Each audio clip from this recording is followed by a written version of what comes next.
We have lots to talk about today, including the latest rumors around the NHL. Today's rumor mill focusing on Montreal, Toronto, Edmonton, and Ottawa. Plus, Connor McDavid has been injured and might be out for an extended time. We'll discuss what we know there. We have a signing in St. Louis, news from the NHL waiver wire, and big news from the PWHL today as well regarding expansion. All that and more coming up next. So welcome back to another video here at Top Shelf Hockey. As I mentioned, we have lots to cover here today, lots of news and some speculation around the NHL, which we'll get into here in just a little bit. First up today is going to be the final game for Marc-Andre Fleury in his old stomping grounds in Pittsburgh. Of course, this is Fleury's last NHL season. It's kind of like a farewell tour in a sense. And he will be playing his final game in Pittsburgh tonight. I'm sure it'll be a bit emotional for him and for his longtime teammates and Crosby and Letang, Malkin, mainly the main players remaining there from when he was last in Pittsburgh. I guess maybe Brian Russ a little bit. But at the end of the day, Fleury's had a long, illustrious career. And obviously lots to be proud of. And the farewell tour, I think, will be emotional. A lot of places he goes, but Pittsburgh being so, meaningful for him will certainly play a special role. So we'll be curious to see how things play out this evening. More news from the NHL waiver wire today. The Minnesota Wild have Graham Clark on waivers. He was injured to start the season, so he's been on season opening injured reserve. So that will obviously have a small impact on their cap. He's likely going to clear and be reassigned tomorrow. And in Tampa, they have Lucas Svejkovsky on unconditional waivers. They've mutually agreed to terminate his rookie contract, so he will no longer be on a Tampa Bay Lightning deal. Now, we saw Connor McDavid be injured last night in the opening moments of their game against the Columbus Blue Jackets. First shift of the game, he was only on the ice for, 37 seconds, and he ended up getting tripped up and went down to the ice. Originally looked okay, but then you could tell he was in some discomfort and went off the ice, was ruled out for the rest of the game. And then we found out after the game that he was going to be heading back to Edmonton for further evaluation. It would not complete the road trip here with Edmonton. They still have another game to go play against the Nashville Predators coming up here later this week. But for now, McDavid will definitely be missing that game, and it could be a fair bit more. It's hard to say. Of course, it looked like it was definitely a leg injury of some sort. Lots of speculation if it's a high ankle sprain or could it be a foot or a different type of ankle injury. We probably will get a better idea from the Oilers. I would say most likely sometime tomorrow. At this point, you never know. It could be something come out this evening, but he stayed with the team overnight. Went back to Edmonton today, so I would suspect that it's going to be some time. But, worst case scenario, he might be out a couple of weeks, could be out a month, 6 weeks. It's really difficult to say. But the Oilers have not had a great start to the season. This is definitely going to have a major impact on them. And ultimately, though, he's not going to be out like super, super long, you wouldn't think. So there's really not much you can do, though. They've recalled Noah Phillip and Drake Caggiula, but nobody can replace this guy. He's the greatest player in the world. It's really difficult to say, the long-term effects here, because they're still a good team without him, but they're going to need their top guns like Draisaitl, Bouchard, Nugent-Hopkins. Zach Hyman needs to get going. They need to pick up the pace here in his absence, or things could get ugly in a hurry. So we'll see how the McDavid injury plays out. The Avalanche have been hit yet again with another fairly significant injury. Ross Colton, who was on an absolute heater to start the season, is now out, got hurt against the Chicago Blackhawks. Was seen leaving the arena last night in a walking boot. We don't have a definite timeline from the Avalanche just yet, but Coach Bednar said it was going to be, a longer-term issue. It wasn't going to be super quick, so we don't have, like I said, anything more specific than that, but probably looking at least a few weeks, could be more.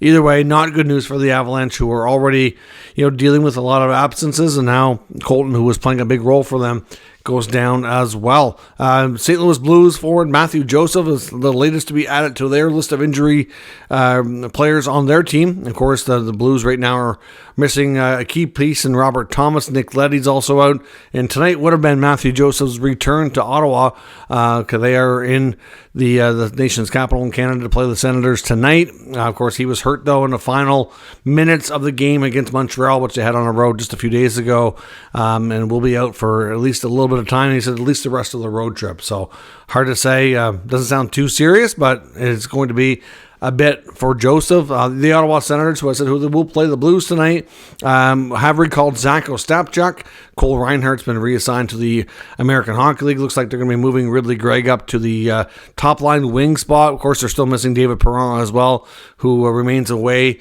with his wife. I know they were dealing with a pregnancy complication. The team and the player and family have not provided any updates in a number of days now, so we don't really know where things stand and all that, but he could be away for a fair bit. Hard to say. Then staying with St. Louis and Ottawa, they also, the Blues today announced that they've extended bottom six forward Alexei Toropchenko. He gets a 1-year contract extension. He was, of course, set to be a restricted free agent and will now be on a 1-year deal, making $1.7 million. As I mentioned, some big news today from the PWHL. If you follow the women's game, of course, this is going to be their second pro season, getting ready to start here. Training camps will be opening soon. Their first regular season games are going to go at the end of November. Of course, their first season was very successful.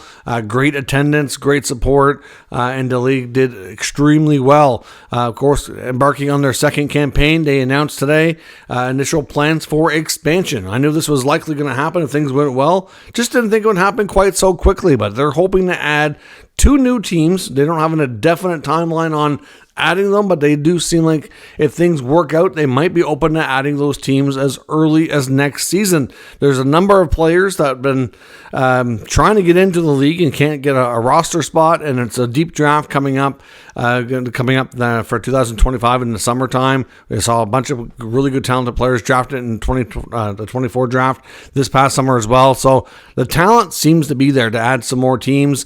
Some cities that have been mentioned include Detroit, Pittsburgh, and now he's even seeing Calgary. So we could see a further expansion in the U.S. market. I know Quebec City is supposed to be getting a neutral site game this season between Montreal and Ottawa, which is likely going to be in January from what we've seen. They are also very interested in adding a franchise as well. I'm not sure if they're going to get one this go around, but they eventually, I'm sure, will be there.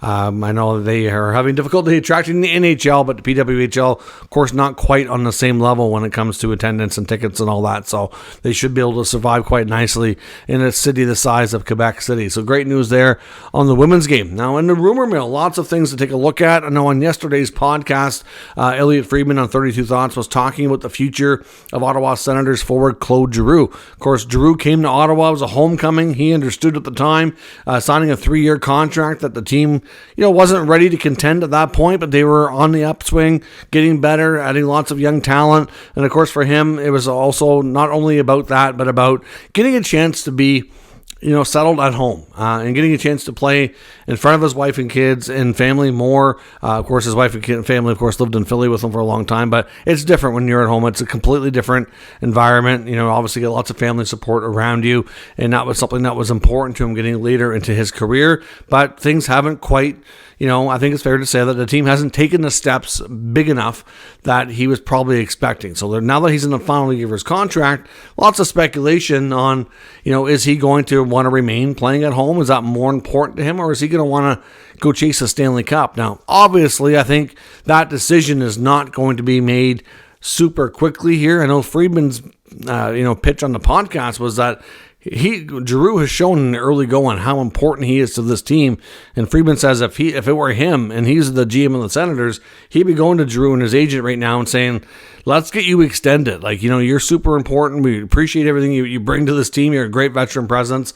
How many more years do you want to sign for and try to get this looked after? And I have no doubt that there's been some initial conversations between the team and the player on that sense, but I also got the impression from Giroux early in the season, because he was asked a few questions being in the final year of his deal, and he didn't really want to get into it. And I honestly think that that decision is going to be reserved for later in the year. And I think his preference probably is to stay and play in Ottawa. But at the same time, when you've had a long, illustrious career like him, you've achieved a lot individually, that idea of chasing a Stanley Cup, it's got to be pretty lucrative and something that, every athlete and every hockey player dreams of, right? So, if Ottawa's out of it, if they don't make the playoffs this year, could they move him and then him come back and re-sign? That could be a possibility. Or could he just, see how this is going and things are trending very positively, end up extending before the end of the year? I don't know. I don't think he's in a big rush. I don't think the Senators are in a huge rush. I think they understand where things are at for him. And I think he kind of wants to see where things are at with the team before kind of making that choice. Because ultimately, it makes more sense that if he's not going to get a chance to play in the playoffs with the Senators this year, maybe he does go chase a cup. But that doesn't mean he can't come back, right? Like he did with Florida. Clearly, it could be a one-off scenario like that. It's really difficult to say where things go with the future of Claude Giroux, but there is no doubt, especially early in the season, we've seen the utmost importance to his leadership, his on-ice play. He's still playing at a high level. I think the Ottawa Senators should absolutely extend him. I mean, considering he's, in his older years, he's still very productive, playing very well. And if he's not there, that does create a hole that I'm not sure their young, talented players can fill. So I think it would be an absolutely huge loss. So we'll see what happens, because clearly lots of games to be played and lots of things to transpire before those decisions are likely really finalized. In Edmonton, there's reports that with the team not having the start that they wanted, they're more actively looking for a right shot defenseman to play in the second pair with Darnell Nurse. We've heard from the season get-go really that it's something they were going to look to do in throughout the season. But I think, given how things have gone, it's kind of put more of an urgency on this matter. A couple of names that have been linked to Edmonton that they may be looking at include, one of Stan Bowman's former players in Chicago, Connor Murphy, who has been mentioned as a potential target, and Ivan Provorov, who we know has been targeted by several NHL clubs early in the NHL season here. Of course, Provorov is the one who actually tripped McDavid the other night, or last night in Columbus too. So not to say that that's going to have any kind of a role here, but certainly an unfortunate part of that. But Provorov is a lefty, but he's been playing on the right side on the top pair with Zach Werenski. So he's fully capable of playing his weak side. So he could be a good fit there to play along with Nurse. Murphy would be a good one as well. They definitely appear to be wanting somebody with some experience and somebody who can complement Nurse well, somebody who can play. I especially can kill penalties would be even better, right? So, you can't have somebody who's all offense. They already have some of that already with Bouchard. They need somebody who can kind of balance things out, and it's no doubt that it's kind of become more important. And with McDavid injured and the fact that he could be out a while, you need the rest of the team to be really kind of humming along and everybody kind of meeting their individual performance needs here to make the team better. I wouldn't be surprised if they do kind of put more of an emphasis on this situation sooner than later. In Toronto, Dave Pagnotta's reporting that, again, Timothy Liljegren still very much wants a move, wants a change of scenery. He has got a chance to play some, but not as much as he would like. He has said that Liljegren has not formally demanded or made an official trade request, but it's been well known between him and his agent to the club that he very much wants a change of scenery, and he wants a chance to play regular minutes. I think if the Leafs decided that they're going to move another defenseman and he's suddenly going to get a chance to play every night, I think they would be okay with staying. I think it's not that he hates Toronto, he just wants to play. And he got a 2-year contract in the offseason thinking he's going to be a regular in this lineup, and then it doesn't work out that way in the Leafs with guys like Timmins and even Myers getting a chance to play ahead of him. So, obviously his role in training camp had something to do with that. But, we'll see. The Leafs obviously had a really strong game last night against the Winnipeg Jets. They're really in a situation where they don't need to rush this. This is about the player, not about the team. The team's doing well. So it wasn't clear from Pagnotta, too, if they wanted more of a future-based, return. They want like some prospects or picks, or do they want to package him with something else to try to bring back another player who they feel can be more impactful, either in that role or a different one, to help the team be stronger for right now. So again, we'll see on that front. Montreal, we've heard lots of speculation from pretty much every NHL insider out there, from Sarah Valley to Friedman to Dreger to Pagnotta, saying that they're all going to indicate that the Habs are looking at a right shot defenseman. More of a stopgap is what we've heard, but I've seen an article today that kind of suggests that they should be targeting former number 2 overall pick Simon Nemec. And you know what? It makes sense. We know that the Habs have a history of bringing in top young talent that might have either, not really, fit with their club, or kind of, needed a change of scenery early in their career or something along those lines. And if you look at the Devils, he's a player that's getting healthy scratched a lot.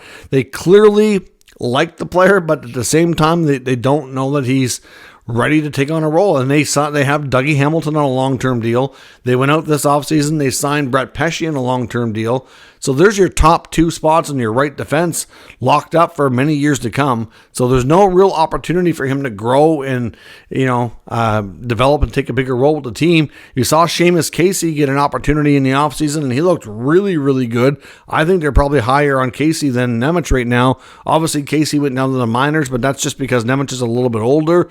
And he's staying with the NHL club but not playing a lot. That's not really good for him either. But with Montreal's history, like I said, of targeting young players, and they have lots of draft capital and prospects that are, that the Devils could find interesting here. So it's not so much that the Devils are absolutely wanting to move this player. Like I said, he's a high pick, somebody that they value, but somebody who's not getting the opportunity that they feel like they've earned, not getting in long term.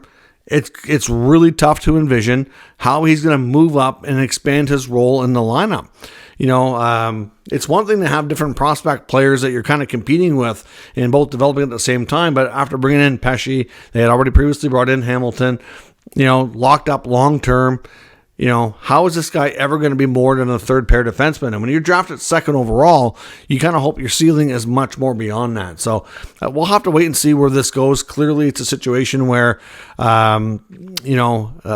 haven't heard, again, like Liljegren, there's been no formal request for a trade by Nemec, but I think it's fair to say, based on how last year went and how this year's starting out, that there could be some frustration there for lack of playing time. And obviously, this just looks like it's something that's right up Ken Hughes' alley to pull off a significant trade, bringing in a player that highly sought after, highly drafted young player who could be a part of this team for a long time. So let me know what you think down in the comments. We'll discuss further. If you're new to the channel, of course, make sure you subscribe and stick around. We'll keep you up to date with all the news, rumors, and analysis of all 32 NHL teams. Thanks for watching. I'll catch you next time.